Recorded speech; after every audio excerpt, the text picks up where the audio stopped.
বউরে মাইরা মুইরা বাপের বাড়িতে পাঠাইলা, এখন আবার একদিন না যাইতে এবার নিজেই নিয়ে আসলা, কাহিনী বুঝলাম না। ও রাগ করে চলে গেছে, ওর আমি হাত তুলছি, তোর বাপের বাড়ি থেকে আমি ওরা আনতে যাবো না, আনুম না, এটা ওর বাড়ি না। কেন? ঠিক করছো তুমি, তারে পাঠাই দিচ্ছ, তার এটাই করা উচিত ছিল। সে কি আমার মায়ের সাথে বেয়াদবি করে নেই? তোমার মায়ের সাথে যে বেয়াদবি করছে তারে কেন তুমি ঘরে জায়গা দিবা? তারে তো উচিত ছিল বাপের বাড়িতে পাঠাইয়া সপ্তাহখানিক 10 দিন ধরে ওইদিকে ফালায় রাখ। আরে কি হয়েছে, তুই চুপ করতো। কেন চুপ করছো? আমারে কইতে দাও, আমি অন্যায় সহ্য করতে পারি না, এই জন্য আমি কয়ে দেই। না কইয়া দাও, তুমি আর অনেক বেশি কথা কইয়া দাও। আরে সংসারে তো শান্তির দরকার আছে নাকি? তুই আয়সা প্রত্যেকটা জিনিস নিয়ে, প্রত্যেকটা বিষয় নিয়ে মেয়েটার পিছনে লাইকা থাকো আর ঝগড়া বাঁধায় দেয়। আমার শান্তি নষ্ট করবি, অশান্তি সৃষ্টি করবি? না মা, শান্তি নষ্ট করছে আসলে আমি। মা, আমি শান্তি নষ্ট করছি এই পরিবারের, এই সংসারের। মা, জন্মের সময় মা মরে গেছিল, জ্ঞান হওয়ার পরে বাপ হারাইছি, তারপরে তোমার কাছে বড় হয়েছি। মা, তুমি লালন পালন করে আমার বড় করছো, এরপরে এই বোনটা, এই ভাই, ওই বোন। আমি কিন্তু কোনো সময় মা নিজের সৎ ভাই মনে করি নাই, হেগো সৎ ভাই আমি, তোমার সৎ ছেলে কোনো সময় মনে করি নাই। মা, এই মায়ের দোষ কি? মা, এই মায়ের দোষ কি? ওরই কথা শুনতে হইতেছে, ওর লেগে এত যন্ত্রণা।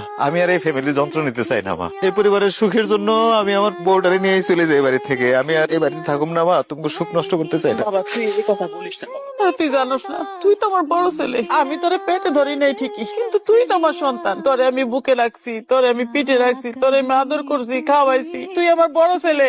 এরা হইলো সব পরে। এই রুবিনা বল, মাসুদ বল, সাবিয়া বল, এরা তোর কত ছোট না? এরা ভুল করতে পারে, তুই শাসন করতে পারিস, কিন্তু তুই এই কথা কোনোদিনও কবি না যে আমি বাড়ি চাইলে চলে যাবো। এসব তুমি কি করতেছো? এই কয়েকদিন ধরে এগুলো কি করতেছো? এগুলো কি তুমি জেনে করতেছো নাকি বুঝে করতেছো? হ্যাঁ ঠিকই কইছো। আমি যা করি অনেক কিছু আমি বুঝাও করি, আবার অনেক কিছু না বুঝাও করি। আমি তেমন ছিলাম না। ছোটবেলা থেকে জানছি মিয়া ভাই আমাকে আপন। প্রথম ধাক্কাটা খাইছি তো বাবা মারা যাওয়ার পর। সবাই সেদিন কইল যে মিয়া ভাই আমাকে আপন, মিয়া ভাই আমাকে সৎ ভাই। কষ্ট হয়েছিল বুকের মধ্যে, যে পাশের মানুষ আমাকে আত্মীয় স্বজন এই মরাবারের মধ্যেই আমারে নিয়ে ব্যস্ত হয়ে গেল যে কিভাবে আমার মিয়া ভাইরে আমাকে কাছ থেকে আলাদা করবো। কইছে আমাদের মিয়া ভাই নাকি আমগরে আর রাখবো না এই বাড়িতে, মিয়া ভাই নাকি আমগরে খেদায় দিব। আমার বাপের যত জায়গা জিরাত আছে যা সবকিছু ভাগ সে একলাই ভোগ করবে। আমার ছোট দুটো ভাই বোনের ভবিষ্যৎ চিন্তা কইরা আমি আর আমারে ঠিক রাখতে পারিনি। আমি ভাবছি ভাইজান যদি সত্যি সত্যি বদলায় যায়, আমার এই মা, আমার ভাই বোন ওরা কই যায় দাঁড়াইবো? বিশ্বাস করো আমি সত্যিই চাই না মিয়া ভাই এখন বিয়ে করুক। বারবার বাধা দিতে চাইছি, কেন জানো?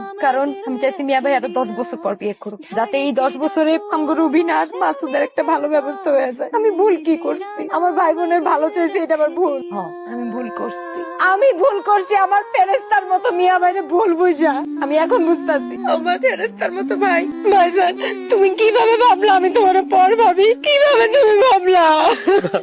আমি তোর কোনো সময় পর ভাবি নাই রে বই, আমি কোনো সময় ভাবি নাই তুই আমার সৎ বই, তোরা আমার সৎ ভাই, সৎ মেয়ে। ভাইজান আমি একটু ব্যথা পেলে তুমি কি করতে? ভাইজান তোমার আব্বাই বকে দিলে আমি সারা রাত কষ্টে ঘুমাতে পারতাম না। সেই ভাই আমি কেমনে পর ভাববো? তোমার ভিতরে কি একবার প্রশ্ন আসে নাই মিয়া ভাই আমার মনটা কেন বদলাইছে? ভাইজান আমারে তুমি ক্ষমা করে দিও।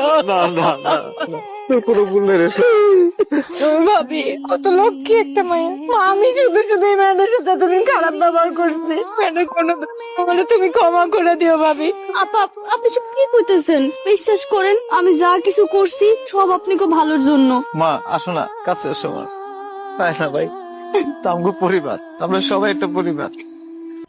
আপনারা অনেকে জানেন গত 10-15 দিন আগেও আমার পেজে শুধুমাত্র 2500 ফলোয়ার ছিল। সো আমি কিভাবে শুধুমাত্র নাটক আপলোড দিয়ে এই 10-15 দিনে প্রায় 60,000 ফলোয়ার করে ফেললাম, এই বিষয়টাই আমি আপনাদের শেখাবো। আপনি নাটক আপলোড দিয়েও কিভাবে ইনকাম করতে পারবেন এবং খুব কম সময়ে আপনার পেজে ফলোয়ার নিতে পারবেন। আমি আপনাদের ভিডিও কলে আলাদাভাবে শেখাবো আপনি কিভাবে নাটকের ভিডিও এডিট করবেন, আপনি কিভাবে নাটকের কালারটা এডিট করবেন যেন সবার কাছে অনেক আকর্ষণীয় হয় দেখতে, আপনি কিভাবে আপনার ভিডিওতে লোগো অ্যাড করবেন, অথবা আপনি কিভাবে আপনার ভিডিওর মিউজিক এডিট করবেন যেন আপনার ভিডিওতে কপিরাইট না আসে। এই সকল কিছু জানতে আমাকে ইনবক্স করুন। অবশ্যই এটা পেড সার্ভিস। আমি যখন আপনাদেরকে সময় দেব আপনাদেরও উচিত আমার সেই সময়ের মূল্য দেয়া। ধন্যবাদ।